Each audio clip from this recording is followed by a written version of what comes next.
Well, I just finished up dropping in the injectors. I put new copper crush washers on them. The old ones were probably fine. I mean, they were torqued once and then disassembled, so I'm sure they would probably work. But for how cheap a set of those crush washers are, I just got a new set. Stabbed those in, and then I went ahead and TIG welded up the crank gear, 3 spots. I previously did the cam gear about a month and a half ago, but I just finished doing the crank gear too. So that's all welded up. Getting ready to throw the push tubes in, torque down the injectors, and I got brand new Bosch push tubes down there. And I got some Hamilton rocker arms. These are basically a factory rocker arm, but they upgrade the trunnions. These are DLC coated trunnions, and they send them with a set of factory pedestals and bolts, but then they also send them with studs and 12-point nuts. So I guess it gives you the option if you want to run the stock bolt or if you want to run the studs. So I'm going to go ahead and throw the studs in, get it lashed. I got the power-driven diesel billet block drain plug. This is actually a really tight machine fit. They say these are probably the best ones for an oil drain fitting because they fit so tight. You actually have to tap them in, drive them in with a light tap with the hammer, and that actually seats them in there. Once they're seated, you'll basically have to tap this thing back out from the bottom. I mean, they're really supposed to be a really tight fit. That's so that fitting doesn't push out if you're got a lot of crankcase pressure, if you're making a lot of boost and stuff, which I don't think necessarily anytime in the near future that I'm going to have to really worry about it, but I'm just kind of putting this engine together for longevity's sake, I guess. So I don't know if I need to do another rundown or not, but basically it's a 03 to 07 and a half 5.9, but I believe it's the 04 newer block, but they did make sure that the pistons have the correct spray pattern cut in them for the 03 and 04 injectors. I put Wagler forged rods in it, 12mm ARP studs, factory girdle ARP bolts on that girdle, Hamilton 178 208 cam, Hamilton tappets. We got Hamilton push rods over here. These are the heavy duty ones. I think they call them extreme duty or something. They're beefy, I'll tell you that. I think they're 7/16 and they're like a 120 ball. And they're fucking heavy. So those are gonna go in. And then obviously the Hamilton rocker arms, upgraded ones, brand new Bosch push tubes, 13% over industrial injectors. Got a 10mm industrial stroker pump for it. Fleece 63 BD manifold. The head was actually sent off to D&J Precision in Ohio, and they went through that head, so it's been ported and polished. And it's got 108-pound valve springs, oversized exhaust valve seats. What else? ARP 625 head studs. I got a South Van dual disc clutch down there. I got the corresponding ARP flywheel bolts for it. I have a lot of billet pieces in the house for the front cover, the intake plate, and the valve cover. So once that stuff's on, it's going to look really nice. But I figured I'd just do a little quick intermediate update here of where I'm at and what I'm doing. But that's the basic rundown of the engine. Should be around 650, I'm guessing, with all those mods. And then, you know, later on, if I wanted to upgrade and just swap injectors, go to a bigger injector and add a turbo to that Fleece 63, then, you know, I think you know, 800-900 horsepower is certainly capable plus without worrying about anything breaking or being an issue. I basically took care of everything that I could to push this thing as hard as I can, with longevity also being kind of in mind. So, but I'm going to get back to it and then give you an update once I get a few more things bolted on, things done here. We'll go from there.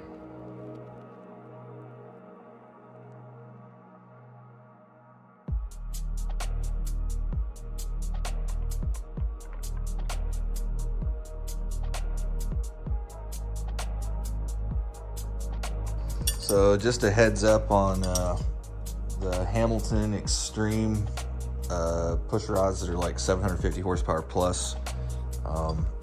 They actually give you, you know, a complete set, but what you got to pay attention to is you have one that's actually 7/16 diameter and one that's 3/8 diameter. The one that's 3/8 diameter, it's 95 wall thickness, and the 7/16 one is 120 thousandths wall thickness. And you just got to be kind of careful because you can get them mixed up if you're not paying attention. The smaller one, the 95 thousandths diameter or 95 thousandths wall thickness 3/8 push rod, is on the intake side, and the 7/16 120 wall is the exhaust side. So when you're putting these in, just make sure you're paying attention to that. And you can tell by just looking at the ends of them, there's a big difference there, and then also the size and the weight of the push rod is a little different as well. So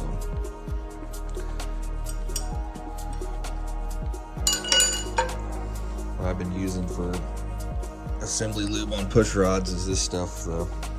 Been using this pretty much exclusively for bearings and, you know, tappets and camshaft lobes, O-rings, basically everything, because it's pretty much good for everything.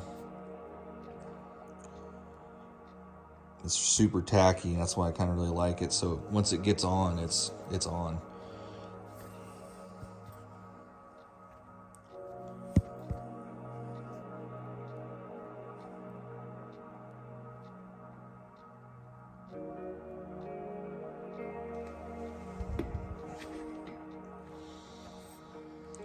And there it is.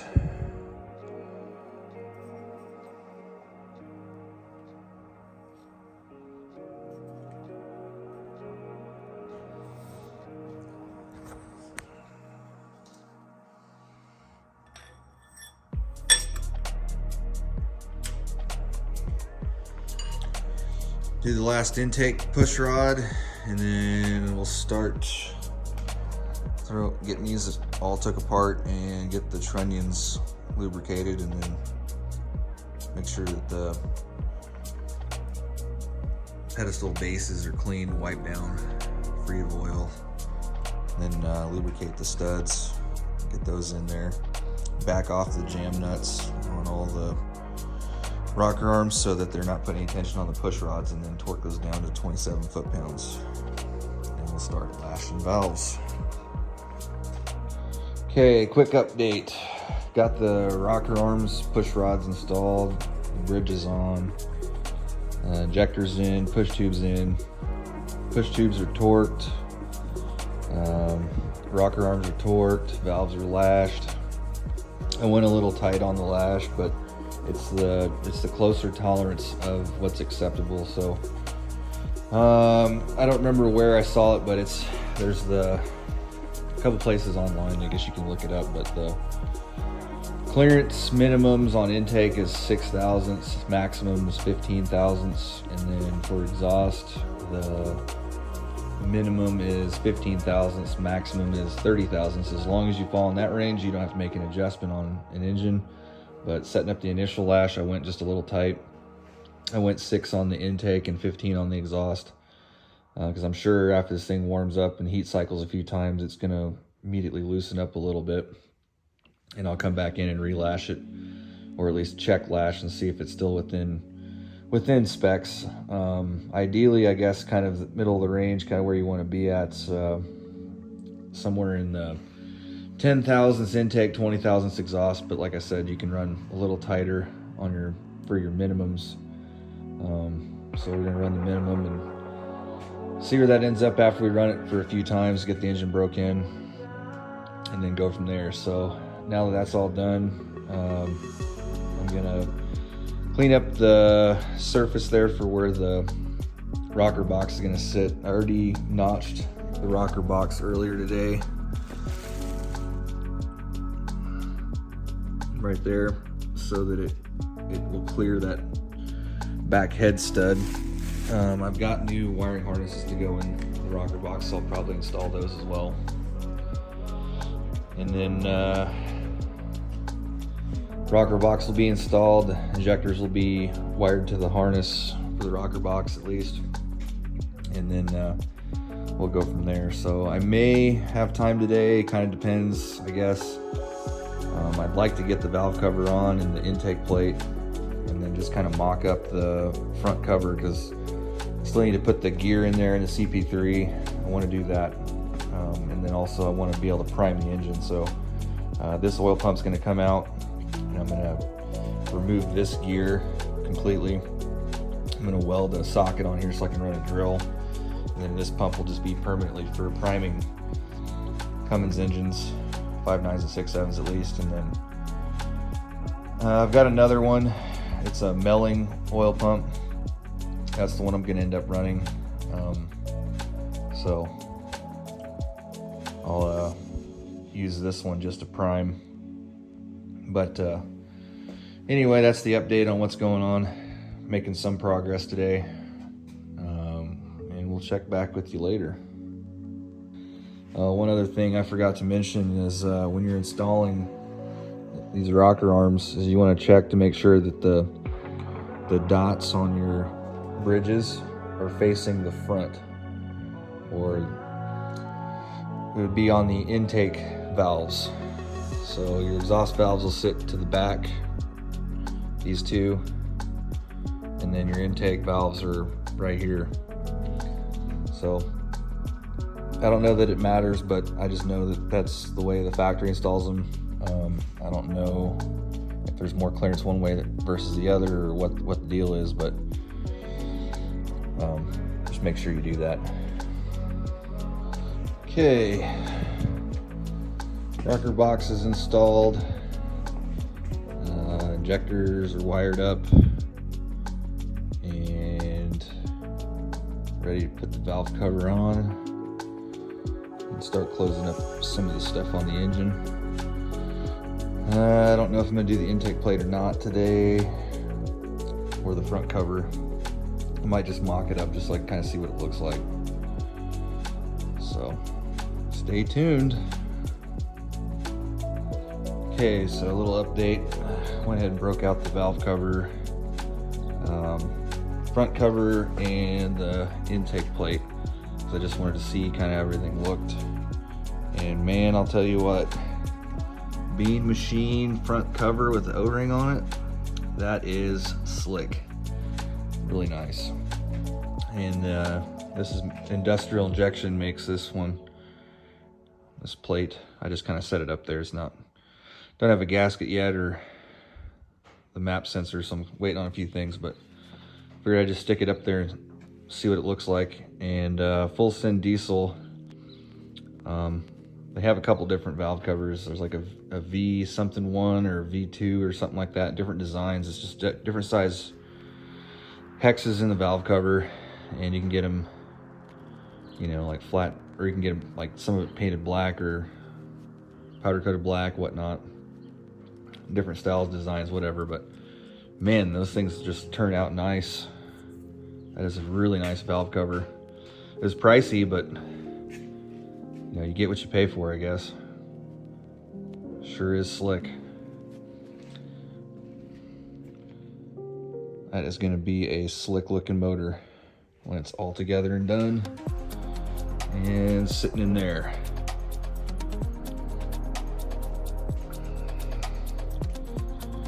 You probably never know it after this engine goes in, just looking at the pickup, because I'm not going to really change too much. It's going to get a bed on it, probably rip the running boards off, but it's going to be pretty much a stock looking pickup.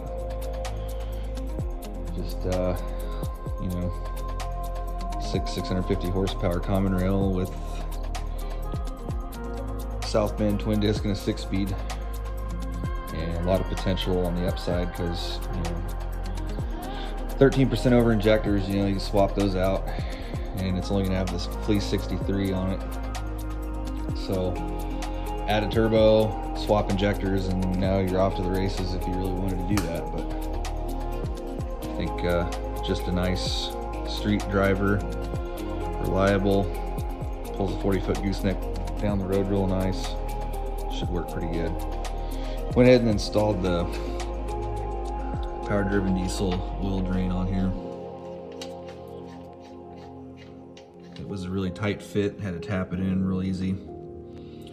But the idea is it won't blow out. When you start building a bunch of boost and crankcase pressure, it won't push that out. So, well, anyway, that's where we're at for now. And boy, this thing's gonna look so nice when it's in the truck. I'm really excited.